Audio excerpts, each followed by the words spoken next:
So it's great in that regard. All right, there's camera right there, y'all. Folks, we are live at Netroots Nation once again, the 15th year. I think I've been coming for 15th year.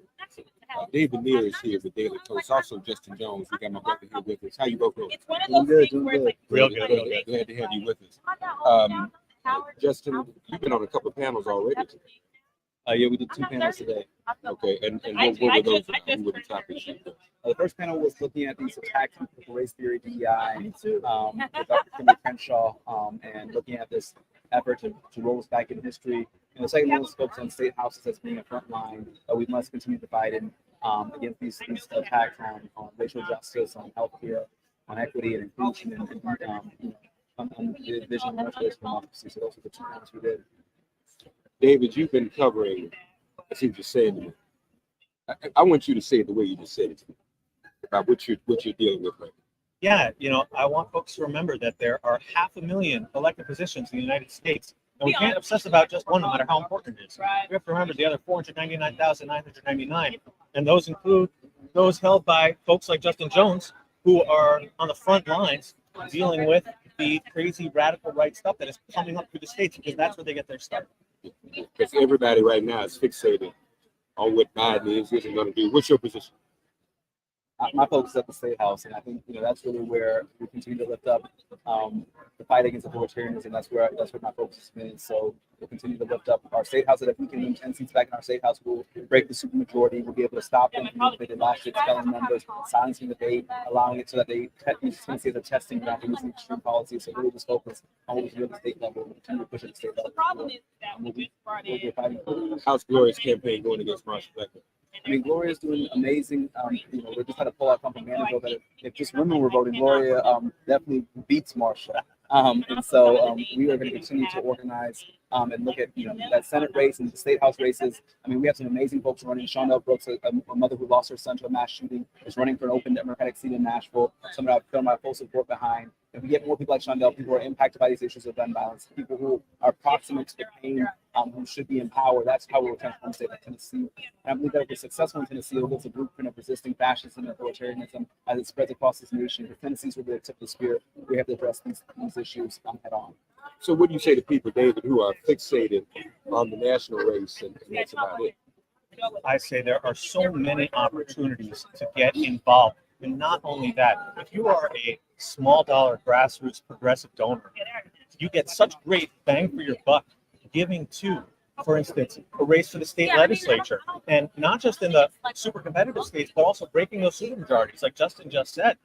That's really, really critical. So whether it's something like State House, State Senate, State Supreme Court, you can have a huge impact in those races, donating, volunteering, telling your friends about them. Really, they are high leverage races. And really, that's something that is overlooked, because they're building supermajorities in the states, which affect redistricting and everything else. People don't realize that. And that's going to determine who's going to be in in the U.S. House and the U.S. Senate, right? Tennessee, that kind of went under the radar. Now they got a super duper majority, right? I mean, Tennessee, this is the first time that Nashville is represented by a Republican in Congress since Reconstruction, since the Civil War, because the state legislature redrew our map in Nashville, split one city into 3 different congressional districts. Instead of having a 1 congressional district, now we're split into 3, and they took away our voice. And so, the state legislature, the legislature that passed law trying to cut our city council in half. This is the state legislature that took over the board at TSU to vacate the board at Tennessee State University. This is the state legislature that made it so that 37208 is the most incarcerated zip code in the nation, in Nashville. And so the state house is really where we must fight, because the Republicans have had this long-term vision of red to use, where they took over state houses, took over school boards, took over city and county governments, and that's why they took took hold of power. And so we must reclaim these spaces and not just focus at the federal level, but look at the state house as a front line of democracy in this time that we're in. I think the example he sets too is one whereby, because I'm sure you all hear this. People call me every day. I'm gonna run for U.S. Senate. Don't nobody know you. People want to go right to the top. We need people like him. Yep. In these state races, don't we? Absolutely. I mean, that's our farm team. That is how we build up talent. Folks like Justin Jones and Justin Pearson, you never know when you'll catch fire that way. And then the sky's the limit. And I always think that the best way to run for office is to start low. And, a lot of people, like you said, Mark, they want to jump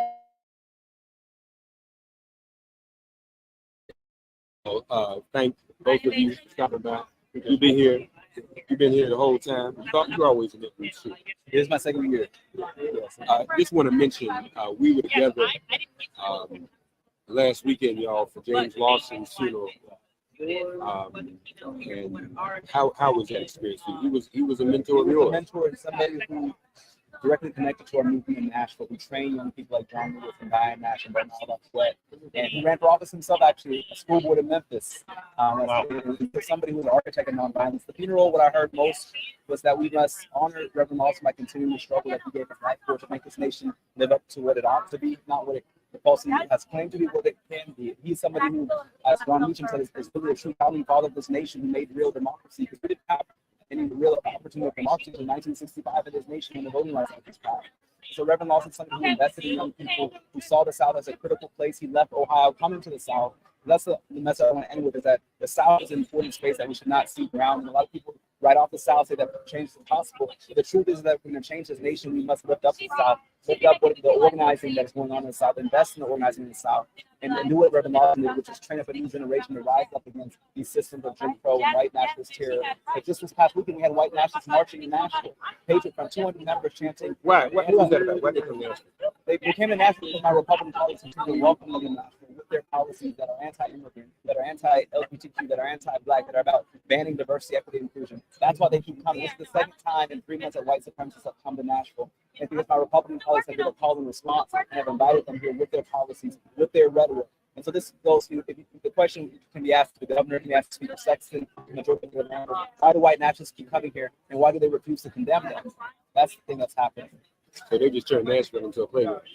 They turned it into an epicenter of racial terror, of a laboratory where they're testing out these horrible ideas to roll back our democracy.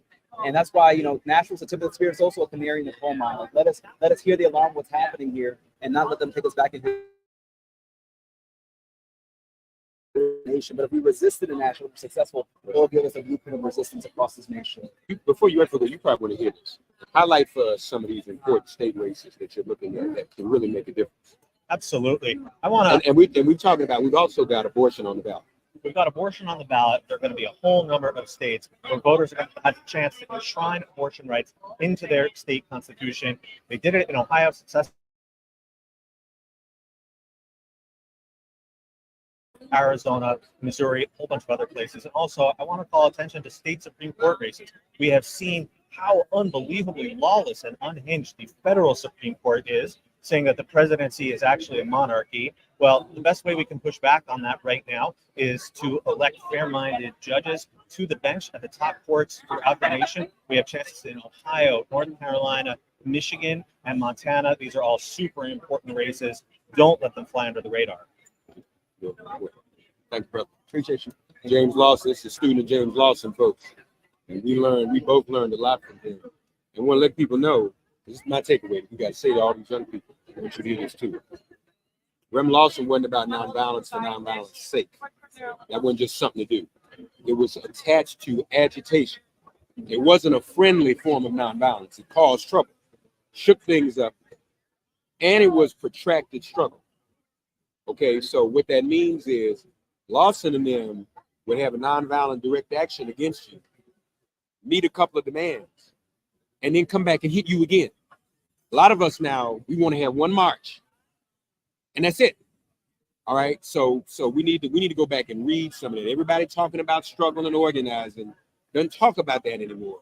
We need to live up to that legacy. Am I right? That's it. Yeah, nonviolence that is confrontational, That's that right. is disruptive. That's what we saw last year. And long term. Long term. On the house, in the House floor, we saw people organizing, coming to the Capitol. And the thing is that if you look at the state houses, they're so terrified of the nonviolent direct action. These students who took over our state Capitol after the mass shooting, but they ended up such an order. They're not used to pushback. And so I think, particularly at the state level, Washington is hard for people to get to, but you can bring these campaigns of nonviolence to your state houses, to your city halls, and you can have a real impact. So I think people must continue to show up at the state and local level, because that's where we can really impact change. And some of these state house races are won by 1,000 votes, 100 votes. I mean, these are races that we can actually have an impact with our voting, particularly in the South.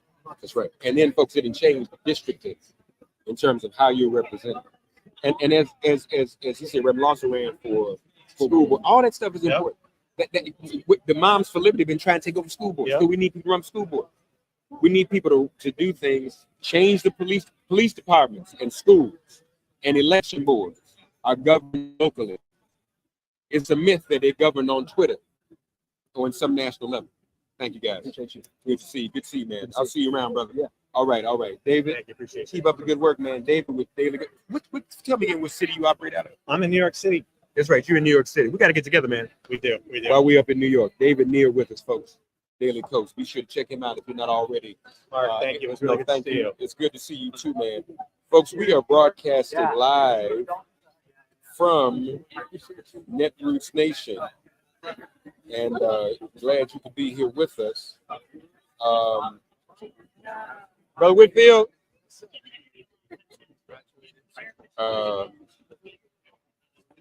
We're gonna talk to our brother here who's here. Okay. And it's important that we talk to him, especially after the experience that he has had. You all, he's no stranger. You all will remember his experience. His mother was assassinated in the grocery store in Buffalo, in the Buffalo massacre. So he joins us now as well. My brother, how are you? How are you? You holding yourself together? You all right? I'm holding myself together. Okay. Got a lot of support. I'm very thankful for it. Yeah. So what brings you to Netroots? Well, I'm here to try to network, Netroots, trying to just find some common people to help move this thing forward. So, Move what forward? Where are things now in Buffalo? What is going on? what's going on is that 2 years out, not much has changed. The things that led to 514 still existing. So I work with a lot of different groups in Buffalo where we're trying to move the needle, trying to effectuate some change. The truth of the matter is that the United systems that are in place, there has to be some deconstruction. And so a lot of the efforts that are coming out of these different 501s or whatever, these different organizations are rooted in the issues that led to 514. So there has to be some change within those organizations, within the systems. And that's a longer, that's a much more difficult task. So wait a minute. What you said? Some of the things are still in place. What does that mean? I mean, poverty, the exclusion, all of the things, disenfranchisement, displacement, the lack of self-governance, all of those things are still in place. And what about the atmosphere of domestic terrorism and white supremacy? It's still that kind of vibe coming from people. It's still there. I mean, it's deeper rooted. It's deeper rooted. And so, Is it organizational or is it individual? It's organization. It's systemic. It's institutionalized within our community. So those very systems that set our community apart initially, that segregated us, and that disenfranchised us, that disinvested within us, they still are there, and they don't go under the moniker or the banner of white supremacy, but they still support all of those things that white supremacy stands for. So they're not like the killer or the Klan, but they're there. They're there. And it's subtle. Right. Do people get that? Are people getting that, or they? Some people get it, and some people don't. But there's a lot of good intentioned people who don't want to acknowledge the history, how we got into 514, and what underlies 514. So when you start talking about white supremacy, white nationalism, they don't want to have that conversation. Because they're in denial. They're in denial. Right. You're probably stepping on toes when you start speaking to people, making them uncomfortable. Then they might have to admit they're part of something. Absolutely. Right. Right. Right. Right. Even unintentionally, but still part of it, still supportive. Wow. So, what's the black population about? I think it's about 60%. Wow. Yeah, and it may be more than that. Numbers. People make numbers say what they want to say. But where I come from, I see black people all day long. I just spoke at the funeral of a dear sister attorney in Washington, D.C. She was raised in Buffalo, Gilda Sherrod, the Sherrod family. Okay. Gilda Sherrod Ali. That's something, but so let's just back up for a minute because I want the audience to appreciate and embrace your experience. Your mother went to the grocery store. Was she by herself? She's nice. How old was she? My mother was 68 years old. And where were you when they called? They called them. I actually went to talk to when I heard something was going on. I was actively looking for them. Because you were the former fire commissioner. Correct. Yes. Yes. So I heard something. You heard some name, so going on. you knew. So I had tried to contact my mother. She would answer. I knew she had gone to the nursing home that morning to see my father, which she did every day. Okay. And get in touch with her. Something led me to go to the store immediately. And I found a car in the parking lot. One thing led to another, and she was identified 29 victims.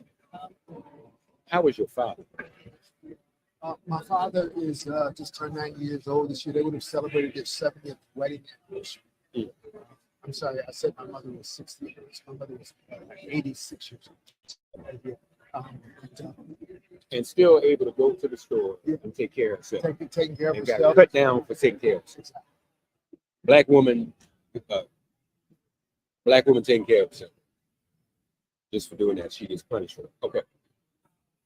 And so how is he? Is he? He's in a nursing home. He's not able to speak for himself or take care of himself. That's why she ministered to him every day when she was alive. And so I have become his guardian in her absence. So I live every day with the burden, not being able to take care, not being able to care for him in the manner in which she did, but trying to do the best we can. Myself and my family, trying to do the best we can. He's celebrating his 90th birthday in June. So he's still doing this. But so is he aware of what's going on around? It's hard to know. It's hard to know. I'm thankful for that because I don't believe he knows the details of what happened to him. Really? He misses her. He misses her. And he probably blames her to some degree. Just like when he see us for a day or two, he's upset about it because we're the only contact he has with his past. You know what I'm saying? So he misses her. We know that for a fact. Some days he cries. Some days he some days he interacts with us. Some days he doesn't. But at the end of the day, he's still here. We can't take her place, and we just try to do the best we can. We don't really know how much he knows. God bless him. How you holding up? I'm here. I'm one of the blessed that we supported by a person such as yourself, having an opportunity to share our story, to talk about this. This is my work now. This is what I do. I see you out here, brother. Yeah. I'm proud of you. I don't know, y'all. I'm be straight with y'all. I don't know what I would do. I'm be straight up with you. You have all the strength and courage. I do everything I do now. But if that hit me and that person away, I don't know what y'all would do with me. I really don't. I'm thankful you've been out here all along. You know what I'm saying? It took something like this to move me from my place of false security, whatever you want, comfortability to get into this work and into this fight. So, I'm thankful for you being here. You paved the way for us, and example for others and for myself. So I'm just trying to learn and trying to figure out how to be a part of this fight. That's generous of you. So check for a second. Gardner Whitfield with us, folks. His mother Ruth was killed in the Buffalo supermarket shooting. Did you all? Did you all? Was there any liability? Was anybody held liable for that? Was any? Well, the shooter was arrested immediately. Right, I know that. Taken alive, as is in the case of these things. He, confessed. State charges. He's got several life sentences. Federal charges are pending. The federal government is seeking that penalty. That case won't come to court till probably September 2025. So that's him. But he's just a small part of this. You know what I'm saying? He's the systems that supported him. But that's what I'm saying. Are they liable? Still here. Are they liable? They are liable. They have not been held accountable. They're certainly liable. Is there an avenue to do that? So we are in court with our attorneys, with Google and these other social media companies who supported this vitriol, that he aspired to. That influenced him. Yeah, influenced him. Wow. So we're in court with that. We've had some small victories where they've tried to get it dismissed, and that the judges have not done that yet. Allowed us to go to discovery.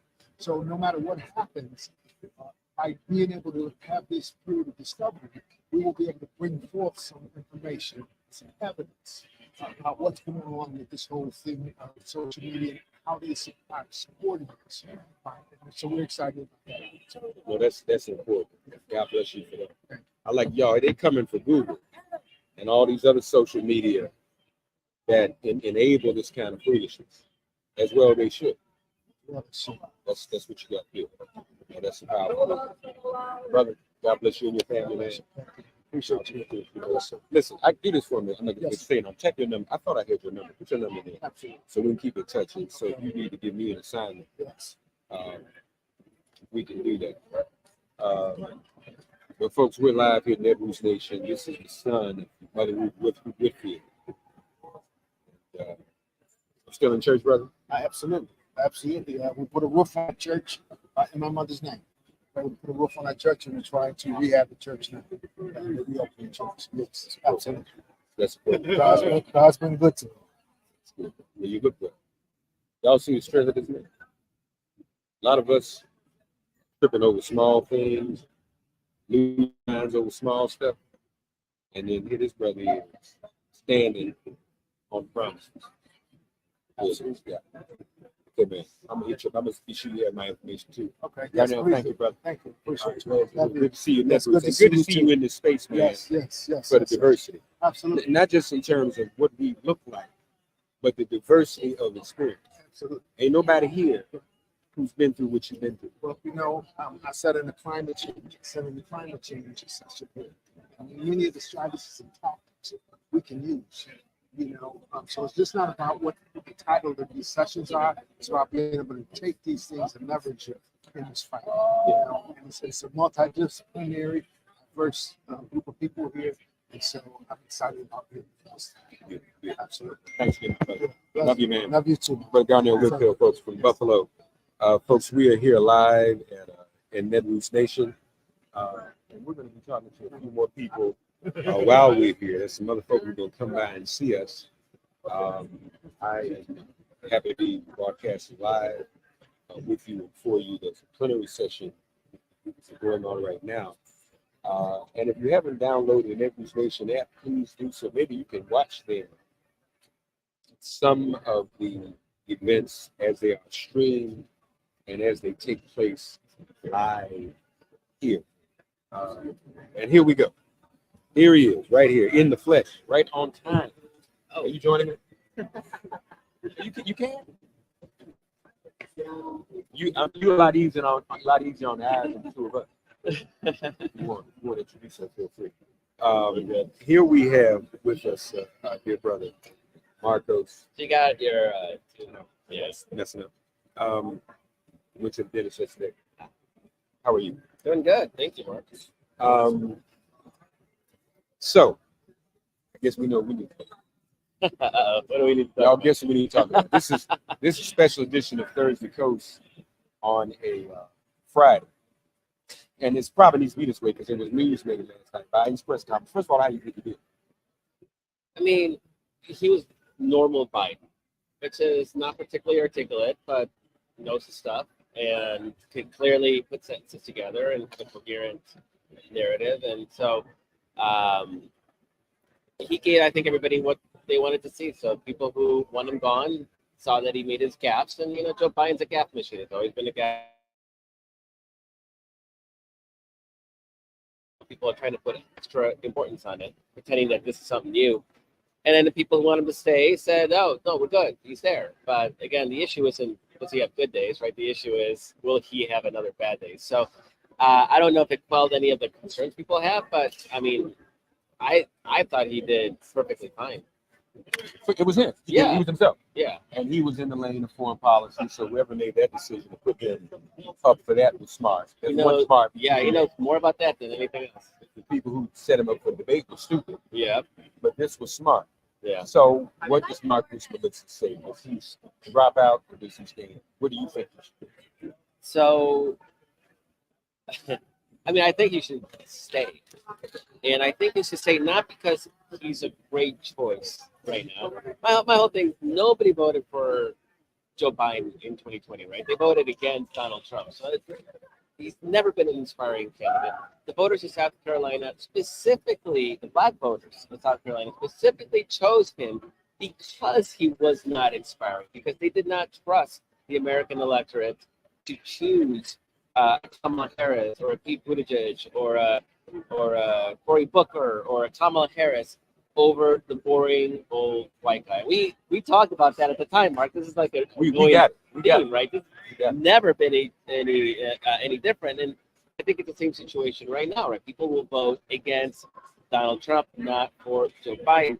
The reality is, here's what happens: he decides to drop out. He has to release his delegates. He cannot say these are all going to Kamala Harris. She's the anointed successor. We're moving on, right? He can only release the delegates. Now you have basically a brokered convention. There's going to be a mini campaign of some sort for 6 weeks as people are arguing over who should be the nominee. That's going to first of all, every day that Donald Trump is not front and center in the news, it's a day that Donald Trump just won that news cycle, because the more people see him, the lower his numbers go. When they don't see him, his numbers go up. So you have 6 weeks, 6 to 8 weeks where everybody's just arguing over who should be the Democratic nominee. Trump is just happily raising money out of the news. His numbers probably be improving. Then you have the quote, the media vetting over who that eventual nominee is. That's another couple of weeks, maybe another month. If it's Kamala Harris, every question she's going to have to face, just like Hillary Clinton had all those BS questions about her emails, it's going to be, when did you know, what did you know about Joe Biden's health, and when did you know it, right? So that's going to be dominating sort of discussion. Again, who's going to be talking about Donald Trump? They're going to be talking about what did Kamala Harris, and if it's not Kamala Harris, they're going to find something, right? So we have 4 months. We don't have the luxury of time to select a candidate, heal as a party, because whoever's chosen just needs some bad blood. Heal as a party, organize, raise the money, put together a coherent campaign and message, and then go out. We only got 4 months. So that's the problem. And it may happen. I don't know what's going to happen, Mark. Like everybody's all these Democrats thinking you should drop out. I don't think people are really thinking about what that plan B looks like. And that's a problem. And this is not a defense of Joe Biden. It's just saying, well, the alternative is actually worse than what we have with Joe Biden. And this may be a crappy timeline. You may not love it. We'll be scared because the stakes are so high this November. But ultimately, people are not voting for Joe Biden, voting against Donald Trump. And that's going to be the case no matter what the situation is. So the quicker we get that focus on Donald Trump, the better our chances of winning in November. Yeah, that's a good point. As folks as we've not seen or heard of a plan B. We don't know who some of these characters are that people have in mind. I think it's going to be problematic, of course, as we discussed, if you leapfrog vice president.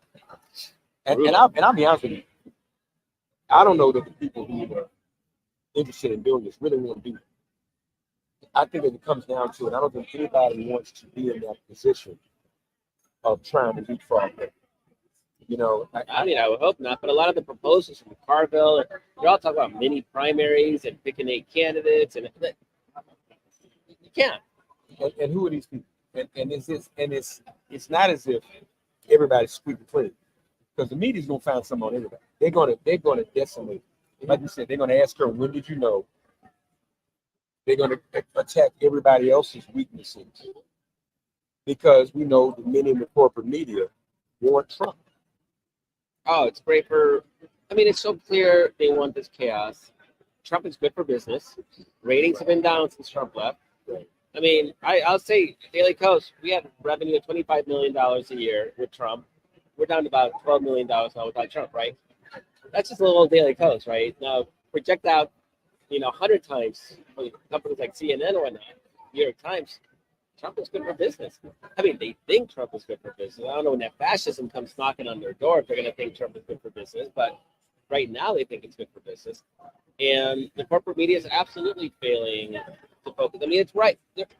Like at this presser yesterday, they asked him the questions. Why aren't they demanding a press conference with Donald Trump? When's the last time Donald Trump had a press conference? Not this campaign season. But no, everybody's screaming about Joe Biden having a press conference. Let's have Donald Trump. How about we focus on his clubs? Or calling Nikki Haley, Nancy Pelosi, mixing up those names. Like, if we're going to play this game of mixing up names, and, I actually think the mixing up names thing is stupid because I got two kids and one's a boy, one's a girl, and I still mix up their names. So I'm not somebody You do that. Parents do that. You have more than one kid, y'all. Y'all know it. You call one kid one name, another kid other. That just happens. It's fun. So, but sometimes I say, I'm so mad. What's your name? You know, you ever done it? What is your name? You know, you can't even think of the name. You know, so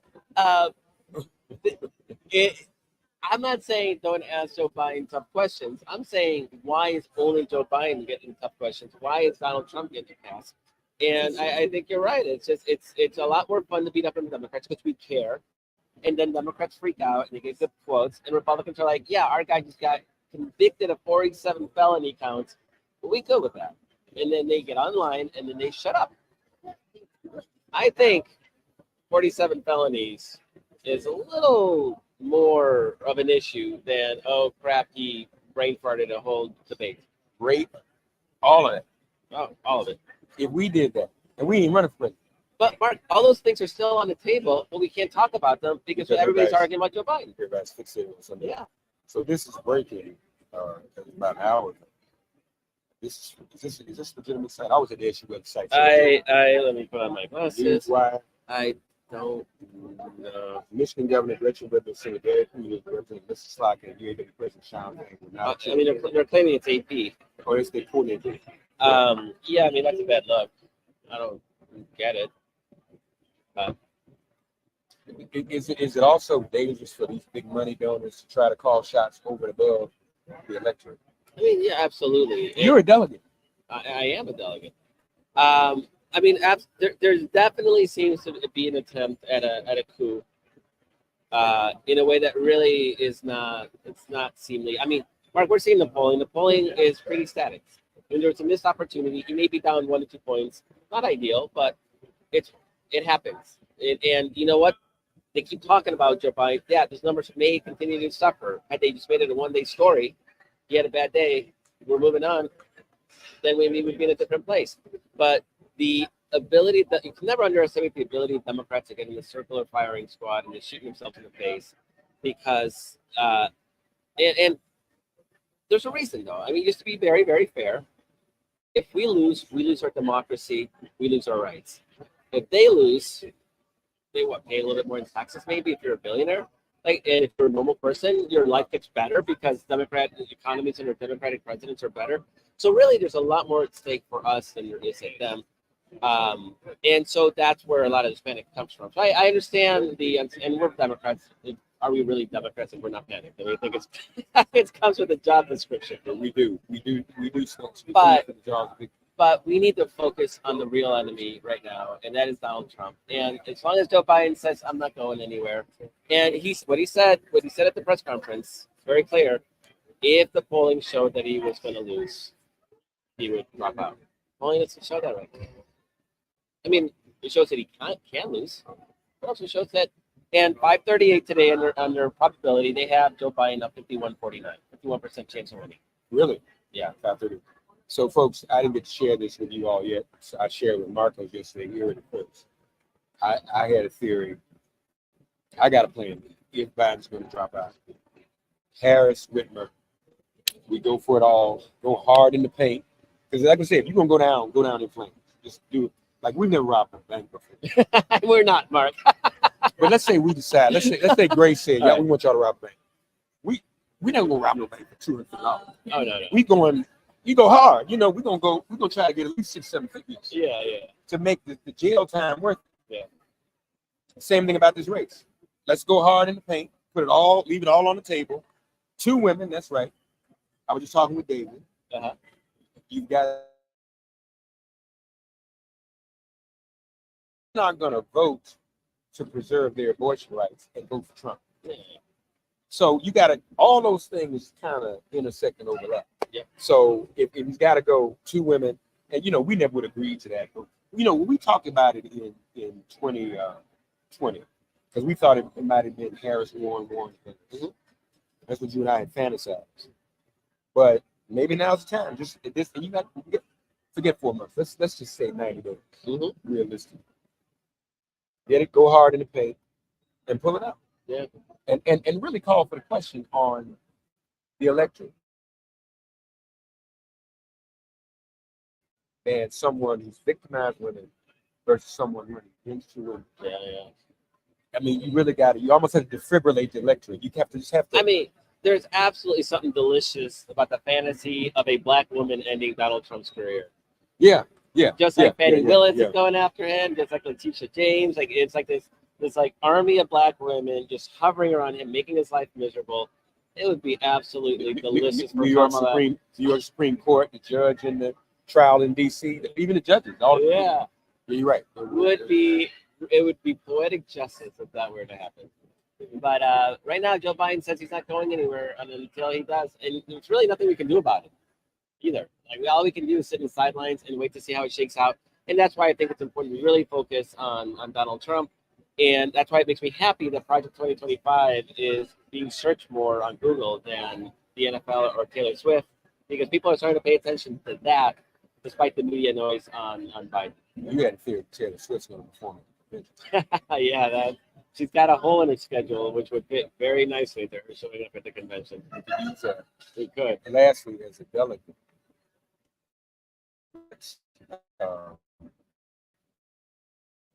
how transparent can you be in terms of that process?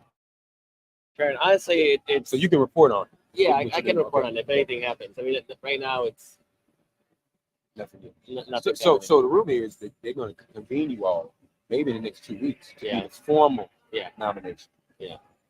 Yeah, and that's necessary to get on the ballot in Ohio, because Ohio has a deadline. And they were supposed to move it, and then the Republicans decided that they're going to be a-holes and not move it. And the Democratic convention is later than usual. So in the past, it's never been an issue, but the Democrats wanted to push the convention as close to the election as possible, and that's why that's an issue. So yeah, it's kind of a formality, and that was always in the cards. So it's not really. Maybe people might make conspiracy about how it's related to Biden's troubles right now, but Biden could still at any moment say, you know what, I'm stepping down, and the delegates are released. So it doesn't really matter. Marcos folks from Daily Coast, a Friday edition of Thursday Coast. Of course, he is founder of dailycoast.com and it's CEO of it, right? Yes, founder. That's right. I But thought yeah, you meant I'm the CEO title. too, but that's titles are titles. Founder's the one I'm proud of. Also Civics with a Q and host of the podcast The Brief. 15th anniversary of Netroots. No, we're like I've been here 15 years. This is like 19. Is it? Yeah, Okay. I 19. saw some people saying 15. Okay, this is 19. Yeah, no, I got a 15-year attendee because I haven't been to all of them. Oh, okay. So, but yeah, there's But this started out as Daily Right. Coast's event. yeah, as yearly coast. So, Yearly Coast, that's right. yeah, That's right. and it was a little creepy. And I'm a bad brander because I should have loved it, right? I should have been like, oh, like they named the whole conference after me. Right. I thought it was a little weird, so I asked them to change the name. Yearly Coast. Yeah. but folks, Daily Coast still going strong. How many years for Daily Coast? 22. 22. So Yeah. still going strong. A whole lot of sites have gone by the wayside. Daily Coast still going strong. Rank it along. So the real question is, I'm not gonna give all the details. Where are you gonna be when I'm 7 o'clock? Back in the suite if you want to go catch the game. His room, that's Camden. His room overlooks Camden Yards, and the Yankees are in town. We're not doing too well right now, but I'm gonna go check them out. I just- rooting for the Cubs. I just got to see the Cubs sweep the Orioles from that suite. So I'm like now I'm happy if I saw a lot of people in the hotel on the elevator last night. They were so happy. The Cubs fans Yeah, who yeah. came, because Cubs are dedicated. They travel. Them some dedicated folks, some dedicated fans. Cubs fans, Red Sox fans, Yankees. Those are the three teams that travel. A lot of people in Baltimore from New York. So Yeah. you'll see me.